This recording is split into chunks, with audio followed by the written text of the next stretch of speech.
Welcome back to Count Me In, IMA's podcast about all things affecting the accounting and finance world.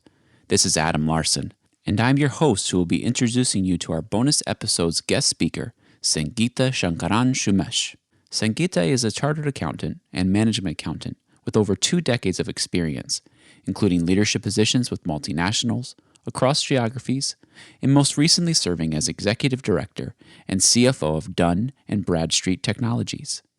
In this conversation, my co-host Ruba Zidan talks with Sangeeta about various aspects of being an influential woman in finance, including gender equality, rising up the corporate ladder, and the importance of leadership and career optimization amid COVID-19.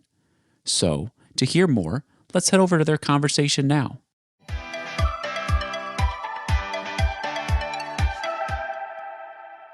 So, good morning, Sangeeta, and thank you so much for joining us on Count Me In's podcast this morning. Very good morning, Roba. It's great to connect with you and pleasure being on your show. So I have so many questions for you because India is one of our biggest regions for IMA globally, and we're very keen to learn more about your experience as a seasoned finance professional and a woman. So women in finance in India represent a mere 11% compared to 16% globally. I personally find these figures a little shocking and an indication that much work, I mean, even on the global stage, don't get me wrong, that much work still needs to be done to establish gender equality within the finance sector. But what comes to mind when I mention this to you? I mean, what is your take out from this? To be honest, I find it ironical and surprising as well because you're right to say that the percentage is pretty less. But, if you look at women, I think women are actually so good with money management. It's women who are actually running them. How big or small the budget may be, they're able to fit in everything within that. And it's so beautiful. They're so efficient. They don't even need assistance there. So considering that, logically speaking, there must be a lot more women in finance, which I find it surprising that it's not the case. But having said that, I think there are a lot more of the women who are a lot younger who are wanting to get into finance, and I think there are already quite a few of them in the finance domain compared to, let's say, a few decades ago. So that way, I think it's kind of promising, and I think all it needs is, most women have to overcome this mental resistance, and I think some of them tend to get bogged down because, if you look at a CFO is normally like, the number 2 position, right hand to the CEO and stuff like that. So women need to come out of this mental resistance. And at the same time, I think they need a lot more motivation and they need to be encouraged by the seniors, the male colleagues, and definitely their family as well. From your personal experience, have there been any particular challenges that you faced when it came to promotions and climbing up the corporate ladder? I mean, as you mentioned, it's important to have a support system at home as well as within the companies that you work in. But for you personally, how has it been? Has there been a limitation in the facilitation of your climbing up that ladder professionally? I think I have been really blessed, because the kind of mindset my parents inculcated in me when I was younger was that gender is never an issue. So it's either that you are capable of achieving what you want to achieve or not. So it was like, coming down to my individual self. And I think ignorance is bliss because, during my growing up years, especially in my career, there was not this so much talks on this gender equality and all that. So and coming from this background and the mindset, so it was more like, am I capable of achieving this? Can I do this? Can I grow? Can I, balance my family and my career? It was always those kind of thoughts. So I strongly believe that, if a person, I mean, male or female, whoever is able to add value, I think, all the promotions and everything else becomes secondary. So firstly, you must have the confidence in you. I always say when you want to start off your career, you should just take a pause and ask yourself, why do you want a career? In the sense, is it like really for yourself or is it because of financial reasons or, Very good question. what is it? Yes. So you need to first be aware and clear of why you want to get to work. And of course, if not, you can always explore other options like, work from home or entrepreneurship or anything like that. So I think this gender thing, I think a person must remove it out and, focus on adding value and what is it, how are you contributing to the organization, then I think your growth becomes quite automatic. Like in my instance, I think I was really, really blessed. When my son was born, I was promoted as an assistant manager. My daughter was born, I was promoted as a manager. Everything happened at the same time. And yes, I Brilliant. must admit, yeah, it was actually overwhelming because I was a new mom and then new responsibilities at work. And you're already facing the postpartum blues as well. So it was a bit of a challenge that way. But I think, once you're able to tide over that and, you have your set clear goals to your own self and go by that, I think it's a lot better. That's brilliant and very empowering advice. By the way, in the Arab world, we have a saying that every child comes with his own fortune. So I guess that manifested in promotions at your end. Right, yeah. So you've done really well in your career, and as a leader in your industry, and amid such a turning point in history, not just on the Indian economy platform, but also globally. So, what kind of leadership transformation are you looking to implement, or at least propose and suggest and facilitate within your organization? And is that something that you're working on currently in your capacity? Right. So before we even deep dive into this, I want to talk about this wonderful experience that I had. So I'm also a high performance business coach. So I think about a year ago, I conducted a leadership workshop for some of the CXOs. We have a CXO club here, and I did like a workshop on leadership coaching. So it was all very senior leaders from different industries were present. And what emerged at the end of the workshop was something so beautiful. And they came up with 5 very important aspects for any leader. And this was like more out of self-realization and everything. And the reason I want to share this here is I think, irrespective of the current crisis or anything, as a leader, I think these are very valuable things. So the first thing that they said was, the listening skills. Many times leaders, we're so caught up in our own things that, we don't even listen to what the team members have said, what is that they're Absolutely. feeling, what are their viewpoints. Yeah. So that becomes very important. So it was surprising that, a lot of them even admitted to the fact that the listening skills aren't good and everybody committed to working on them. So once this awareness is there, I think that helps. So the first is the listening skills. The second was on appreciation. Do we even go out and appreciate our team members for work that's really done well and whatever. We're like, yeah, okay, fine, you're done with this. Okay, what's next? Or, we're always like criticizing and saying, this was not done right. This is not done well. It was not on time. It could have been better. But, if it comes out in a positive way, in an appreciating manner, I think the team is also motivated to do more, right? So the second was the appreciation. The third aspect was the learning. Even though you may be a leader, I think it's very important for you to keep learning regularly and being up to date with what's happening in your industry. And once knowledge is power. So once you know everything, you're also in a position to guide your team in a better manner. So third was on the learning, and the fourth was ego. They were saying like ego sometimes, yeah, tends to come in the way because as a leader, you think you know more, but if somebody wants to, saying some things or, And you're expected to always have the answers. I mean, it's a kind of a catch-22 yeah, for leaders. And absolutely, yeah, absolutely, yes, yes. So the ego was also playing up. And the last point was, how mindful are you in your actions? Because the team is always like, looking upon you as a leader. So, every little thing that you do, how mindful are you doing? Are you really like able to guide them and take them along with you? And how is your presence being felt among them? So all the actions that you take and all that. So I think these 5 points that I mentioned, that is like listening, appreciation, learning, ego, and the mindfulness. I think it's very relevant at any point in time for a leader. So once you go that extra mile, you may be like very, very good in your domain. You may be the domain expert, knowledge and all. But if you don't have the good team handling skills, and if you're not able to come across as a leader, a leader is not necessarily being a boss. If you will have to come across and absolutely. Yeah, that's yes, one of the yes, biggest misconceptions of the yes, 21st that's century. right.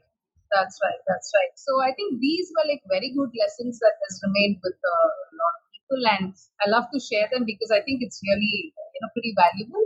And the kind of transformation that I would really like is, since I'm a coach, I like to have the coaching mindset on, and I like to wear the hat of a coach. So I'm like, always trying to see what way I can maximize potentials, nurture the team, and I can sense a lot of empowerment coming from you. So I think the coaching element is quite a good fit for you. thank And, you. yeah, and which brings me to my next point about the human element.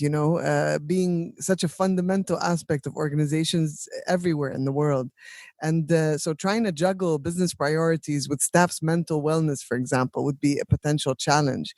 But how much of a priority is that for you personally? And then what are the steps? I mean, you've mentioned all of the work that you've been doing on a leadership level, because that's the top down element, which is wonderful. But what other steps are you taking to safeguard your teams as they operate within this abnormal normal?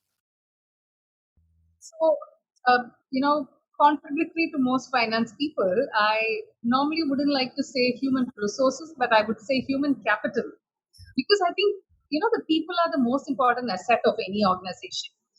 I remember when I'd been on a holiday to Glasgow in Scotland. There were like huge banners that said "People make Glasgow," which was like so true even for an organization. I mean, it's the people who actually make what the organization is all about. So, once we are able to acknowledge this to say, the people are the most important asset, then everything else becomes secondary. So, uh, people are not machines. We're not robo, right? So we need to have feelings, and we need to see how to capitalize on that. We have to, especially as leaders, we need to display empathy.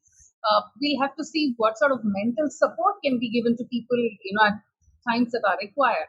So I think those are very critical. We are like, it can't be all about just work. There's a lot more to it. You need to have that relationship built, and then the rapport and the trust element as well. So I think what has worked pretty well for me personally, and I do tell my other colleagues and team members follow, is yoga and meditation. So I have personally been into art of living for the last, I think, 15 odd years, and this has really helped me. It's simple breathing exercises, like so every morning.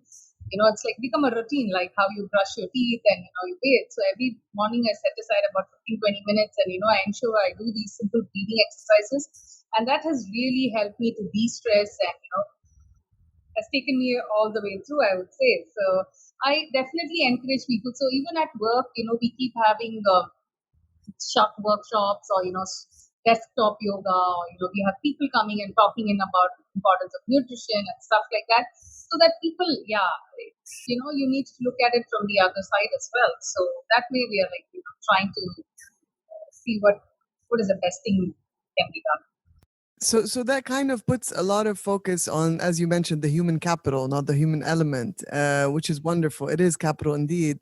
But then, contrasting that with the essential role of the business, the business continuity side of things. So one of the 101 statements that business figures are extremely familiar with is cash flow is king.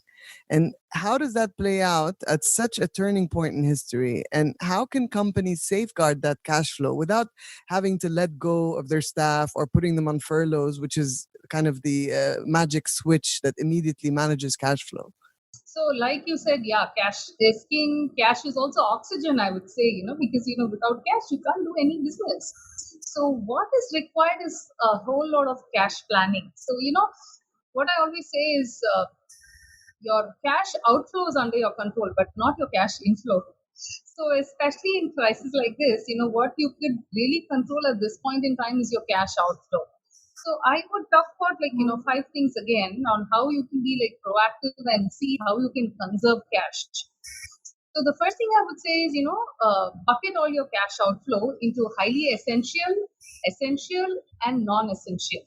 So that way, you know which one to prioritize. If it's something highly essential, you definitely have to go for it.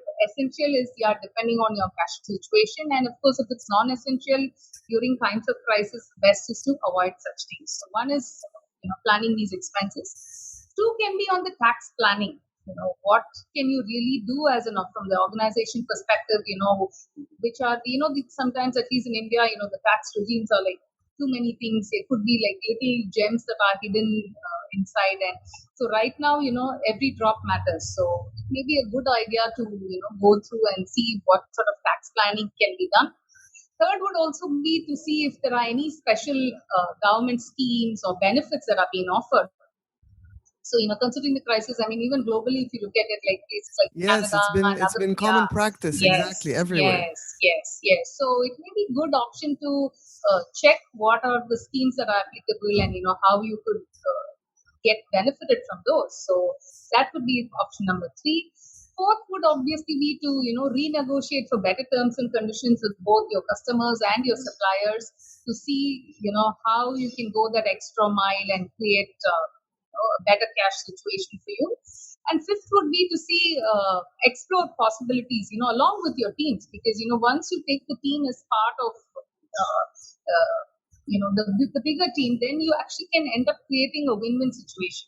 Like I know of a friend, he runs a small business, and obviously the business was greatly affected by the current crisis. So what he actually did, and he didn't have a cash runway or enough cash, so what he actually did was he took into confidence the entire team, and then he said, listen, this is the cash situation I have, and you know how business is right now, so what is it that you want me to do? And when he put this out, so the team themselves said, like, it's all right, let's all go for a 50% salary cut right now, and then at a later date when the business picks up, probably we could be compensated with bonuses and stuff. So it makes a lot of difference when it comes from the staff, rather than you telling them, hey, I'm going to cut 50% of your salary, or I want you to go on furlough.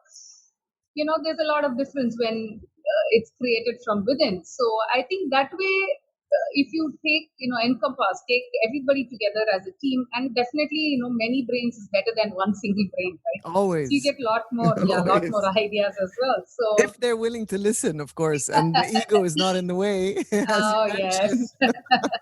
Yeah, but I think the beauty of the human being is, especially during times of crisis and challenging times, I think most of the times, most people can come together and want to support each other, because it's in the welfare of everybody, every individual as well as the organization as well. So I think that way it is pretty good. So the important thing is to communicate. I always say communicate, communicate, communicate, because let everybody be aware of what's really happening and how they are being affected and stuff like that. So those are important. So in fact, I always keep, not to sound preachy, but then I like to keep stressing on the importance of cash. So like you probably know, I've It written is my book. king It's or yeah, queen. true that. Yeah. So I have written this book called What the Finance, and it's become a bestseller. So based on that, every week I keep posting on my YouTube channel. It's called Sangsha Sum. So I keep posting different, like 3 to 4 minute tidbits on finance, and most of these are on cash. Especially considering the current scenario. I keep telling people like how you need to conserve cash, especially if you're an entrepreneur or an MSME. How cash is crucial. And finally, even before this crisis hit, I always used to say that you need to get into the habit of creating reserves. So if you notice right now, if people who had good amount of reserves, they're at least able to kind of manage and meet both ends meet. So I think that is important. And what I also normally like to give is an acronym. The acronym is CASH. So I say C is to collect on time, A is to anticipate your inflow and outflow, S is to systematically monitor, and H is the habit of reserves. So I think these are like the basic principles for any business, irrespective of things. Yeah, big or small, it's important. So cash flow is queen indeed. Yeah. Yes. That's amazing advice. Thank you for that. I'm sure our listeners are going to benefit from it, especially people within the finance function. I have one last question for you. As an ambitious, career driven woman, what is your advice to young, I was going to say women only, but in your case, since you've completely neutralized the gender gap, and something that I genuinely value and I respect you for, what would you say to a young woman or man who are entering the finance profession today? What would be your advice to them? Just one thing. I mean, let your work speak for itself. So once you've given your very best, Nobody can really, dispute that, right? Once you're able to add value and contribute to the organization, to its growth, to its success, everything, then everything else becomes secondary, be it like gender, your difference of opinion, whatever else, everything else would fall apart. So the best way to shut the voices of others is to just prove yourself, is believe in you, know that you have the capacity and the potential to really get what you want. And I think that if that is your driving factor, then it makes life a whole lot easier for everybody. This has been Count Me In, IMA's podcast, providing you with the latest perspectives of thought leaders from the accounting and finance profession. If you like what you heard and you'd like to be counted in for more relevant accounting and finance education, visit IMA's website at www.imanet.org.